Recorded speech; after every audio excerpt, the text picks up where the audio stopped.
Jornada 20 de la Eredivisie y el Dordrecht enfrentaba al Eindhoven en casa. Stefano Carrillo, una vez más en la banca, esperaba su turno detrás de Yannick Eduardo. El jugador de la República Checa tenía impacto inmediato en el partido, peinando el balón en tiro de esquina para que Benema pusiera el primero. Empataban los visitantes en un balón que se ensució entre rebotes en el área. Finalmente apareció Neskens, que con este fierrazo rompió la portería. Momentos después, tras un disparo que hizo temblar el travesaño, Van Ven aprovechaba el rebote para darle la vuelta al marcador. Gran jugada de asociación para los carneros cuando iniciaba la segunda mitad y Afaker fue limpiando jugadores hasta cruzar la pelota y emparejar las tablas.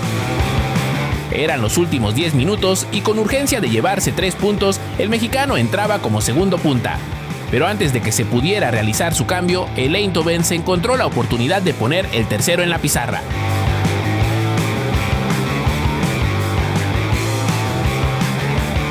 Carrillo estaba en la cancha y sería el delantero que más bajaba a recibir, tratando de acarrear la pelota hasta la zona final, mientras Yannick se quedaba en la mira de los centrales.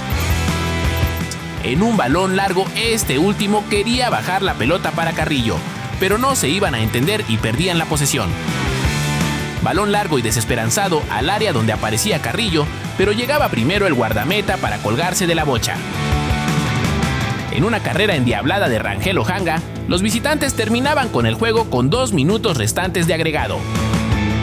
El delantero cedido por el Leipzig todavía tenía algo que decir y demostraba gran fortaleza dentro del área para maquillar el resultado.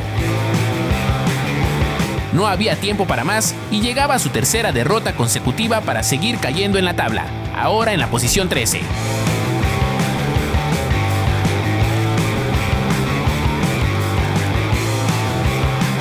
En la jornada 16, el estadio Shukru Sarakolu sería escenario entre el Fenerbahce y el Konyaspor, donde Edson Álvarez tendría actividad desde el principio del partido.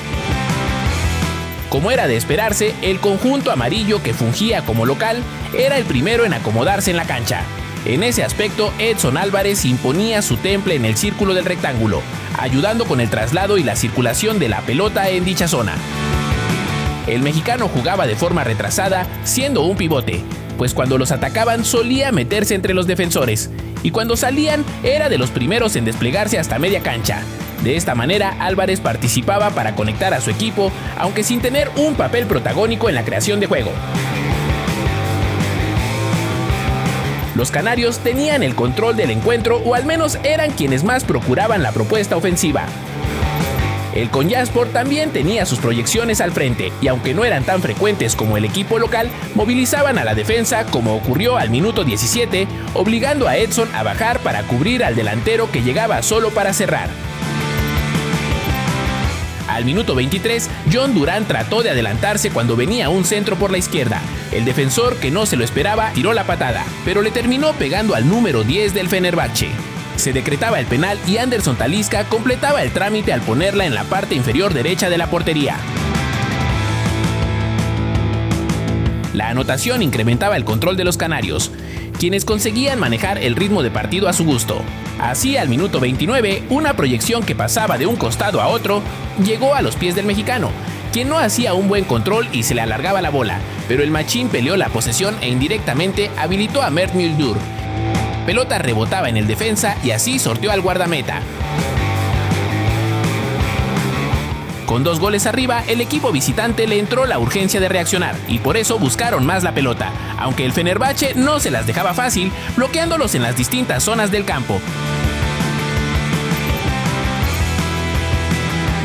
Al minuto 36, Edson robaba una esférica y abría la cancha hacia su compañero, quien le dejó la oportunidad servida al killer, Anderson Talisca, para prenderla y hacer el tercer tanto. Así acabaría el primer tiempo, con una ventaja holgada para el conjunto amarillo. En el segundo tiempo, el Fenerbahce estaría cazando al Kayserispor, jugando cerca de la periferia del área. Los locales tenían mayor tenencia y por lo mismo, cuando el cuadro de casaca negra tenía la pelota, trataban de ser rápidos para encontrar huecos que les permitieran ingresar al área. Pero esta misma premura del equipo visitante hacía que se jugara de forma acelerada, propiciando más errores y poca claridad. Aunado a que la media cancha comandada por Edson era extenuante en su forma de presionar, la voluntad del Kayserispor sería desafiada por los canarios, que mermaban el ánimo del equipo cada vez que los detenían.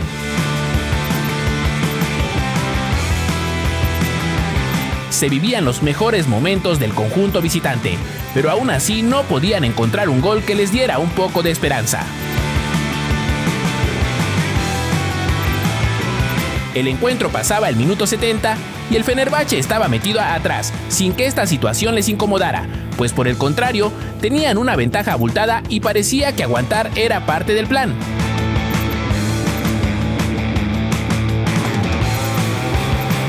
El director técnico Domenico Tedesco refrescaba algunas zonas, y entre estos movimientos Álvarez salía de la cancha al minuto 77.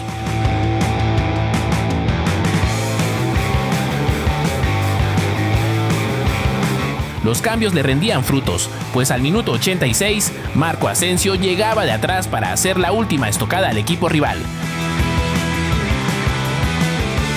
Con un marcador de 4-0, el partido finalizaba, y de esta manera el Fenerbahce llega a 36 puntos que lo colocan como segundo de la tabla.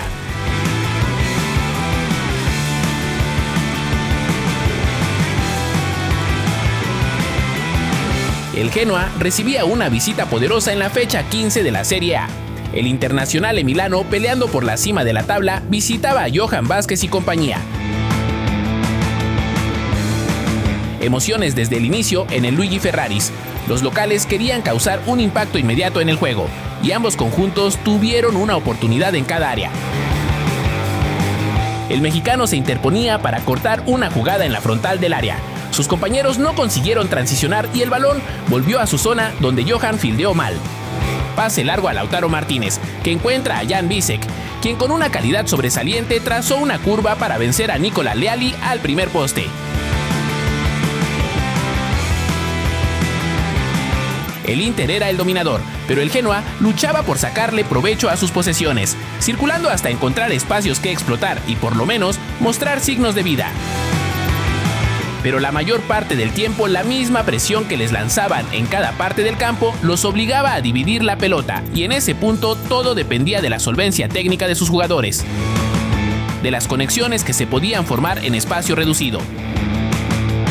Lautaro y compañía volvieron a la carga después de los minutos en los que decidieron ceder la iniciativa, mostrando de inmediato que en cuanto conseguían subir el ritmo, el Genoa se desmoronaba. En los lapsos en los que el Genoa tenía la pelota se mostraban las maneras en las que pretendían superar el esquema rocoso del Inter e imponerse a la calidad individual. Planeaba plantarse en medio campo en menos de 3 toques, y aunque a veces mostraban buen entendimiento en sus movimientos, la situación era mucho más complicada conforme se avanzaban metros. Y es que los nerazzurri no tenían reparo en meter la mayoría de sus elementos en su propio lado del campo, conscientes de la diferencia de calidad entre los planteles. Ninguna otra jugada de peligro generaron los grifos. Su mejor apuesta contra el finalista de la edición pasada de la Champions era aguantar, asfixiar a los jugadores con más talento y sostener la posición. Pero Lautaro le haría honor a su apodo, quitándose rivales como un toro y cruzando la pelota de forma soberbia para duplicar el marcador.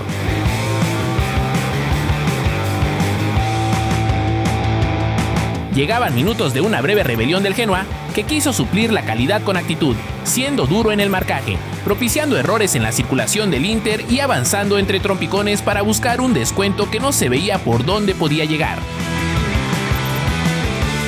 El mexicano estuvo bastante activo en su banda izquierda, participando en diferentes alturas para encontrar conexiones que les permitieran ver una luz al final del túnel de cara a la segunda parte.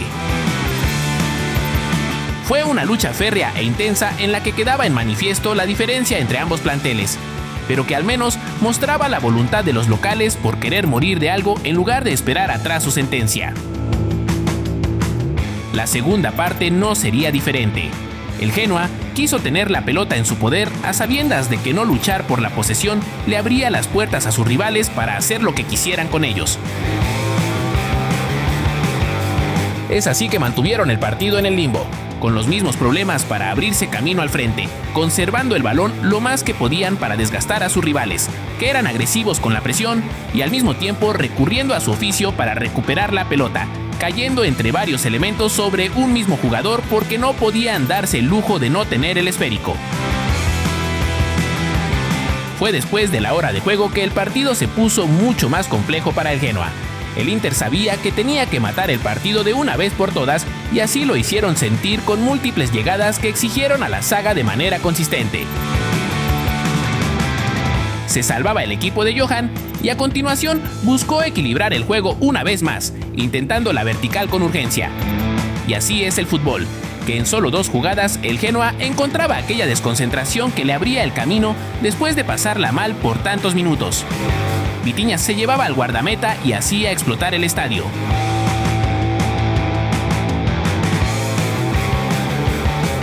El equipo de Milán avanzaba en busca de un tercer gol para terminar de una vez por todas con su rival, pero se encontraban con un aparato defensivo renovado y motivado que esperaba repetir la fórmula y castigar un mal fildeo o una mala salida. Se peleaba el partido con mucha intensidad. El estado anímico de los nerazzurri había bajado notoriamente y lo que no había pasado durante todo el juego sucedía en estos minutos. Johan recibía con espacio en el área y al girarse ponía un pase muy largo para Jeff. Se perdía este momento de empuje y Leali aparecía con un atajadón para mantener vivas las esperanzas. No se dejaba de luchar ni un solo momento en el terreno de juego. El Genoa dejaba todo en el campo, pero finalmente su mejor oportunidad la controlaba el arquero suizo en 2 tiempos. Esta sería la última aproximación del Genoa, pues se impondría la mayor experiencia de los visitantes en este tipo de escenarios límite, donde consiguieron volver a inclinar el juego del lado contrario, ocupando a la zona baja del Genoa, que aunque respondía bien por su misma urgencia de mover el balón al frente, entraron en un círculo vicioso del que ya no iban a poder salir. La justicia deportiva se terminaba imponiendo y desde el escaño 16, el Genoa sigue coqueteando con los últimos puestos.